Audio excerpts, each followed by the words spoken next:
Assalamualaikum warahmatullahi wabarakatuh. Yang saya hormati Bapak Dosen Muhammad Habibullah MPDI selaku dosen pengampu mata kuliah studi Quran dan Hadis.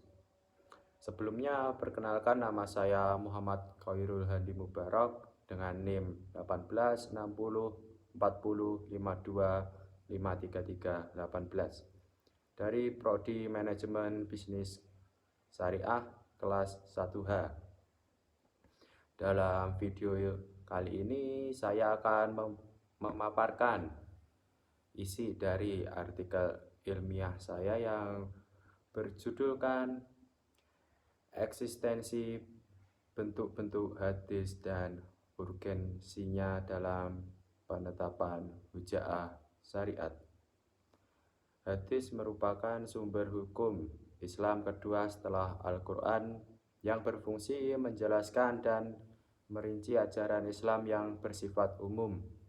Banyak ketentuan dalam Al-Quran tidak dapat dipahami secara praktis tanpa penjelasan dari hadis. Oleh karena itu, keabsahan hadis menjadi hal yang sangat penting sebelum dijadikan dasar hukum atau huja'ah syariat.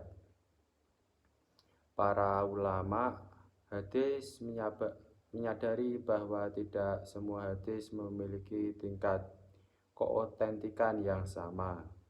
Karena itu, hadis diklasifikasikan berdasarkan beberapa aspek umum.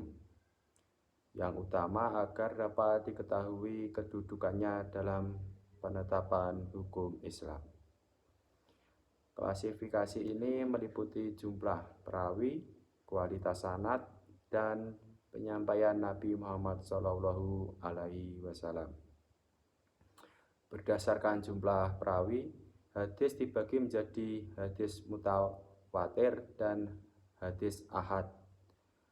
Hadis mutawatir yaitu diriwayatkan oleh banyak perawi pada setiap tingkatan sanad sehingga menghasilkan pengetahuan yang bersifat pasti. Oleh sebab itu, hadis mutawatir diterima secara mutlak sebagai huja'ah dalam akidah dan hukum. Sementara itu, hadis ahad diriwayatkan oleh jumlah perawi yang lebih sedikit dan menghasilkan pengetahuan yang sangat bersifat dugaan kuat. Meskipun demikian, hadis ahad tetap dapat dijadikan huja'ah selama memenuhi syarat keotentikan dan tidak bertentangan dengan dalil yang lebih kuat. Dilihat dari kualitas sanad, hadis terbagi menjadi sahih, hasan, dan dhaif. Hadis sahih memiliki sanad yang tersambung dan perawi yang adil serta kuat hafalannya, sehingga dapat dijadikan dasar hukum tanpa keraguan.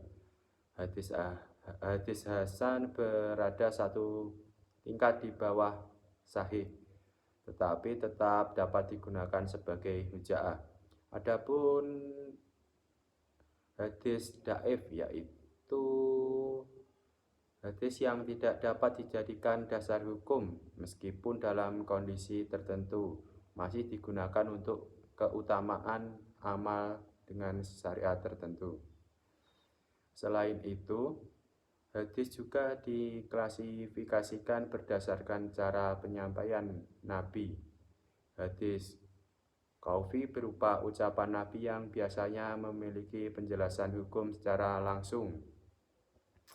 Hadis fi'li berupa perbuatan Nabi yang menjadi teladan dalam praktik ibadah dan kehidupan sehari-hari, sedangkan hadis takrifi merupakan persetujuan Nabi terhadap pembuatan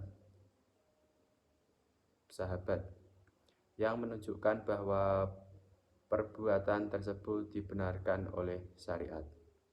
Pemahaman terhadap berbagai bentuk hadis ini sangat dalam proses penetapan hukum Islam. Setiap bentuk hadis memiliki kekuatan dan implikasi hukum yang berbeda. Dengan memahami klasifikasi hadis secara tepat, penetapan hukum dapat dilakukan secara lebih hati-hati, sistematis, dan sesuai dengan metodologi ilmiah ilmu hadis. Dengan demikian, eksistensi bentuk-bentuk hadis memiliki peran yang sangat penting dalam menjaga keabsahan dan konsistensi hukum Islam.